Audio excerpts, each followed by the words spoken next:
Assalamualaikum warahmatullahi wabarakatuh. Halo semuanya, kami dari kelompok 7 yang beranggotakan Kartika Puspitasari, Isfahani Fadilah, Khairunnisa Siregar, dan Alifia Ipo Amira Gania Nasution. Kami, mahasiswa pendidikan matematika Universitas Islam Negeri Sumatera Utara. Pada video ini kami akan membahas koset, subgrup normal, dan grup faktor. Pada mata kuliah struktur aljabar grup yang diampu oleh Ibu Siti Maisarah MPD. Yuk langsung saja kita mulai ke pembahasannya. Nah, di sini ada koset yaitu teorema G grup H lebih kecil dari G untuk setiap A, B, elemen G berlaku 2. Yang pertama, RLB jika dan hanya jika inverse A dikali B elemen H. Yang kedua, RRB untuk setiap jika dan hanya jika A kali inverse B elemen H. Nah, di sini ada bukti, relasi RL merupakan relasi ekuivalen bila memenuhi 3 sifat. Yang pertama, sifat refleksif. Jika dan hanya jika untuk setiap A elemen G, jika A RLA. Yang kedua, sifat simetris. Jika dan hanya jika A untuk setiap A, B elemen G dengan A RLB, jika B RLA. Dan yang terakhir, sifat transitif. Jika dan hanya jika untuk setiap A, B elemen G dengan A RLB, jika AB RLC, dan jika A RLC. Nah, di sini ada definisi 7.1. Jika H subgrup dari G, A elemen G, maka HA sama dengan A habis membagi H elemen H disebut koset kanan. Dari H dalam G dan AH sama dengan AH habis membagi H elemen H disebut koset kiri dari kiri H dalam G. Nah, langsung saja kita masuk ke contoh. Z, operasi penjumlahan merupakan grup dapat ditunjukkan bahwa 3Z operasi penjumlahan subgrup dari Z operasi penjumlahan. Bagaimana dengan koset kiri dan kanan dari 3Z? Nah, di sini ada penyelesaian. Yang pertama, koset kiri dari 3Z adalah 0 ditambah 3Z sama dengan min 6, min 3, 0, 3, 6 sama dengan 3Z. Dan 1 ditambah 3Z sama dengan min 5, min 2, 1, 4, 7. 2 ditambah 3Z sama dengan min 4, min 1, 2, 5, 8. 3 ditambah 3Z sama dengan min 6, min 3, 0, 3, 6 sama dengan 0 ditambah 3Z sama dengan 3Z. Dan min 1 ditambah 3Z sama dengan min 4, min 1, 2, 5, 8 sama dengan 3 ditambah 3Z. Dan jika diteruskan, maka akan berulang. Sehingga hanya ada 3 koset kiri, yaitu 0 ditambah 3Z, 1 ditambah 3Z, dan 2 ditambah 3Z. Nah, yang kedua ada koset kanan dari 3Z adalah 3Z ditambah 0 sama dengan min 6, min 3, 0, 3, 6 sama dengan 3Z. 3Z ditambah 1 sama dengan min 5, min 2, 1, 4, 7. 3Z ditambah 2 sama dengan min 4, min 1, 2, 5, 8. Dan 3Z ditambah 3 sama dengan min 6, min 3, 0, 3, 6 sama dengan 0 ditambah 3Z sama dengan 3Z. Dan 3Z ditambah min 1 sama dengan min 4, min 1, 2, 5, 8 sama dengan 2 ditambah 3Z. Dan jika diteruskan, maka akan berulang. Sehingga hanya ada 3 koset kanan, yaitu 3Z ditambah 3Z sama tambah 1 dan 3Z tambah 2. Ternyata koset kiri dan kanan sama. Baik, lanjut ke contoh. Diketahui grup permutasi S3 sebagai berikut. Rho 0 sama dengan 123, 123, Rho 1 sama dengan 123, 231, Rho 2 sama dengan 123, 312, mu 1 sama dengan 123, 132, mu 2 sama dengan 123, 321, mu 3 sama dengan 123, 213. Nah, tabel 7.3 ini adalah hasil dari tabel perkalian dari S3. Situ diketahui apabila H sama dengan Rho 0 mu 1 merupakan subgrup dari S3 sama dengan Rho 0, Rho 1, Rho 2, mu 1, mu 2, mu 3. Tentukan koset kiri dan koset kanan dari H di G. Jadi di sini kita mencari koset kiri dan koset kanan. Nah, untuk mencari koset kanan, kita menggunakan rumus H dikali A. H-nya rho 0 mu 1. Nah, A-nya itu ada rho 0, rho 1, rho 2, dan seterusnya. Ini kita kalikan, rho 0 dikali rho 0, mu 1 dikali rho 0, dan seterusnya begitu. Dan inilah hasilnya. Nah, untuk mencari koset kiri, kita menggunakan rumus A dikali H. Jadi duluan rho 0 dikali rho 0, rho 0 dikali mu 1, rho 1 dikali rho 0, rho 1 dikali mu 1, begitu seterusnya. Nah, kalau hasilnya berulang, kita tidak perlu menulisnya lagi. Jadi, teman-teman bisa lihat kan, H rho 1 sama dengan rho 1 mu 2 dengan koset kiri itu berbeda. Jadi, kesimpulannya koset kanan tidak sama dengan koset kiri. Definisi 7.2.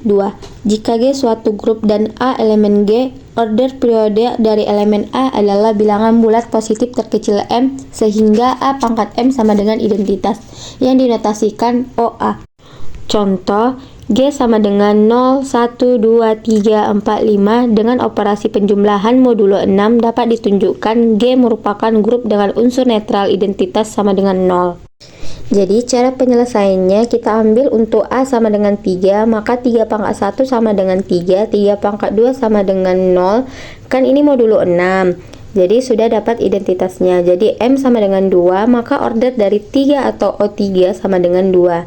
Untuk A sama dengan 4, maka 4 pangkat 1 sama dengan 4, 4 pangkat 2 sama dengan 2, 4 pangkat 3 sama dengan 0 sama dengan identitas. Nah, untuk A sama dengan 5, maka 5 pangkat 1 sama dengan 5, 5 pangkat 2 sama dengan 4, 5 pangkat 3 sama dengan 3, 5 pangkat 4 sama dengan 2, 5 pangkat 5 sama dengan 1. Jadi kesimpulannya dari 1 dan 2 terdapat bilangan bulat positif terkecil M. Sedemikian A pangkat M sama dengan identitas, maka dapat dikatakan A berorder finite atau berhingga. Sedangkan 3 tidak terdapat M, sedemikian A pangkat M sama dengan E sama dengan identitas, maka A dikatakan berorder infinite atau tak terhingga.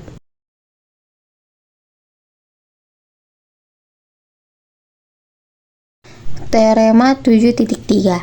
Jika grup finite atau berhingga dan H adalah subgrup dari G, maka OH merupakan pembagi dari OG. Contoh, tentukanlah pembagi dari order dari grup J12.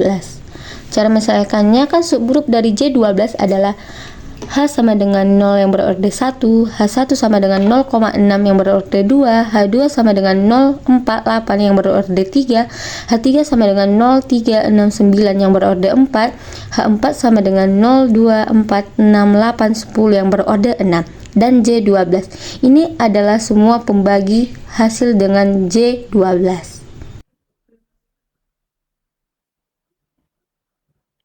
Baik, sekarang definisi 7.3. Jika H adalah subgrup dari G, indeks dari H dalam G adalah banyaknya koset kanan berlainan dari H dalam G. Dinotasikan dengan I, G, buka kurung H. Contohnya, perhatikan grup G sama dengan Z8. Himpunan H beranggotakan 0, 2, 4, dan 6. Dan himpunan M beranggotakan 0 dan 4. Masing-masing adalah subgrup dari G. Lebih lanjut, M adalah subgrup dari H. Tentukanlah A, indeks H dalam G dan koset kiri dari H dalam G. B, indeks M dalam G dan koset kiri dalam M dalam G. Dan yang C, koset kiri dalam M dalam H. Untuk penyelesaiannya, yang pertama, ya, tadi kan G itu Z8, berarti bermodulo 8. Jadi dari 0 sampai 7. Anggotanya berjumlah 8. Yang H 0246 berjumlah 4. Nah, koset kiri dari H dalam G adalah 0 ditambah H, 0246, dan 1 tambah H, 1357. Sehingga GH 8 dibagi 4 sama dengan 2. Begitu juga untuk pengerjaan B dan nilai C. Kita lanjut ke 7.2, yaitu subgrup normal. Definisi 7.4. Suatu subgrup N disebut subgrup normal dari G jika AN sama dengan NA untuk setiap A elemen G. Contoh 10, misalkan grup Z8 beranggotakan 0 sampai 7 dan H1 0,4 dan H2 0, 2, 4, 6. Masing-masing merupakan subgrup dari Z8. Apakah keduanya merupakan subgrup normal dari Z8? Penyelesaiannya. Jawabannya adalah iya. Karena operasi penjumlahan modulo 8 berlaku sifat komutatif, sehingga berlaku AH1 sama dengan H1A dan AH2 sama dengan H2A. Untuk setiap A, elemen Z8 atau bilangan bulat bermodulo 8. Selanjutnya kita masuk ke contoh 11. Kita tahu bahwa G sama dengan S3 beranggotakan 1, 1, 2, 1, 3, 2, 3, 1, 2, 3, dan 1, 3, 2. Yang H 1, 1, 2 sama dengan ρ 0, mu 3. Tentukan koset kiri dan koset kanan dari H di G. Nah, diketahui grup permutasi S3 sebagai berikut. Berikut tabel dari koset kiri dan koset kanan. Untuk mencari ini dengan cara A kali H. Yang di A kali H ini sebagai A dan hanya ini. Jadi 1 dikali 1. 1 dikali 1, 2. Nah, hasilnya 1 kali 1, 1. 1 dikali 1, 2. 1, 2 atau 12. Selanjutnya yang kedua, 12 dikali 1.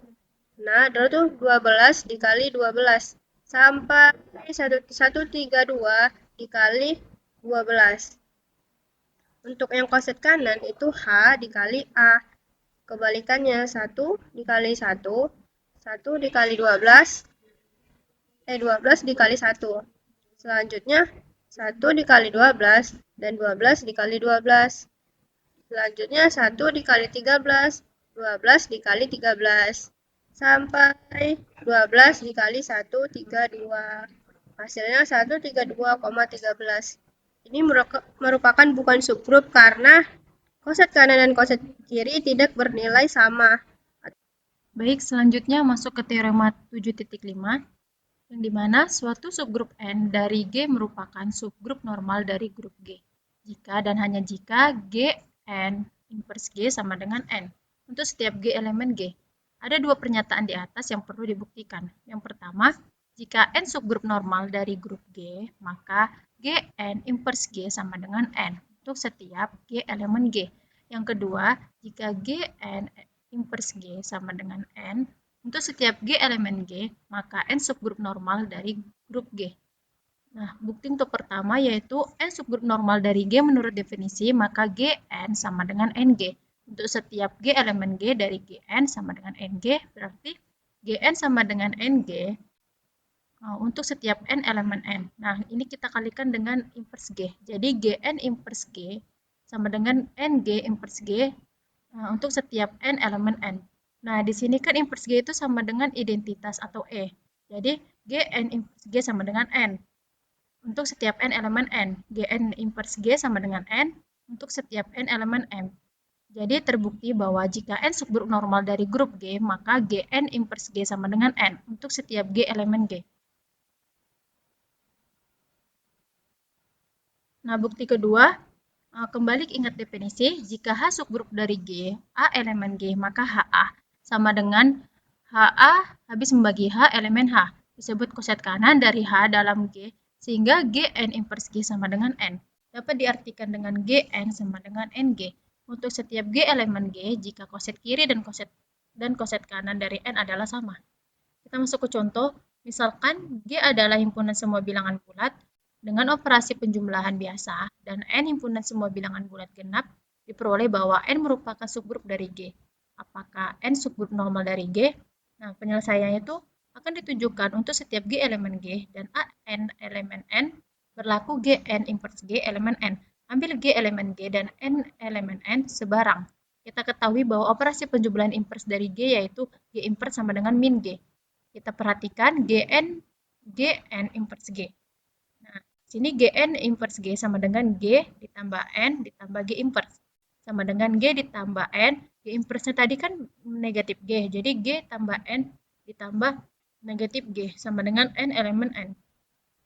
Gn inverse G elemen N, karena pengambilan G dan N sebarang, maka terbukti bahwa Gn inverse G elemen N untuk setiap G elemen G dan N elemen N.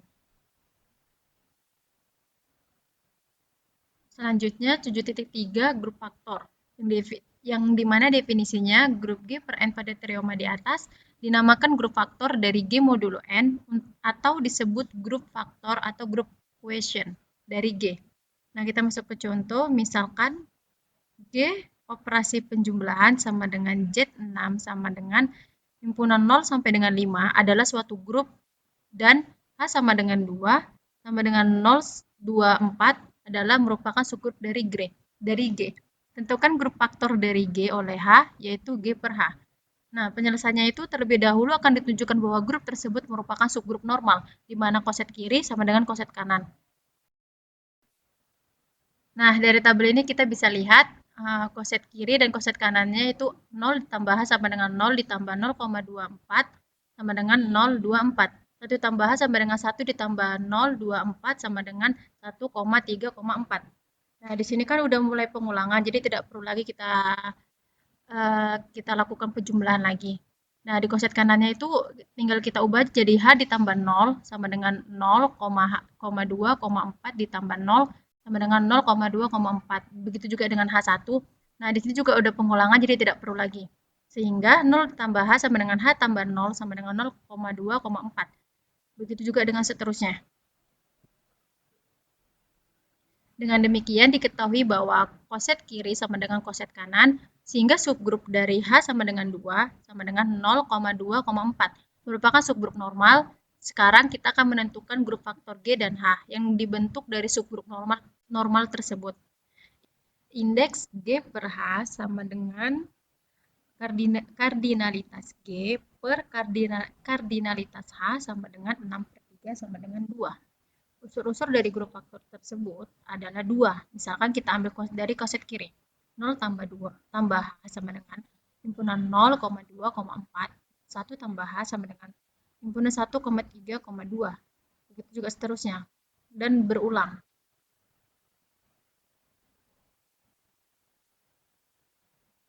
Maka 0 ditambah H sama dengan 2 ditambah H sama dengan 4 ditambah H sama dengan 0,2,4. 1 tambah H sama dengan 3 ditambah H sama dengan 5 ditambah H sama dengan himpunan 1,3,5. Unsur-unsur dari grup faktor tersebut adalah 2, yaitu 0 tambah H sama dengan 0,2,4, 1 tambah H sama dengan 1,3,5.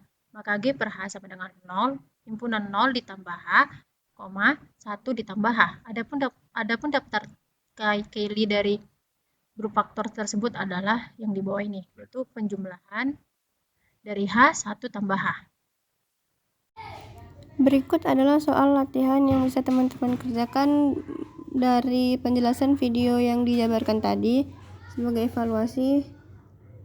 Baik, kami tutup. Wassalamualaikum warahmatullahi wabarakatuh.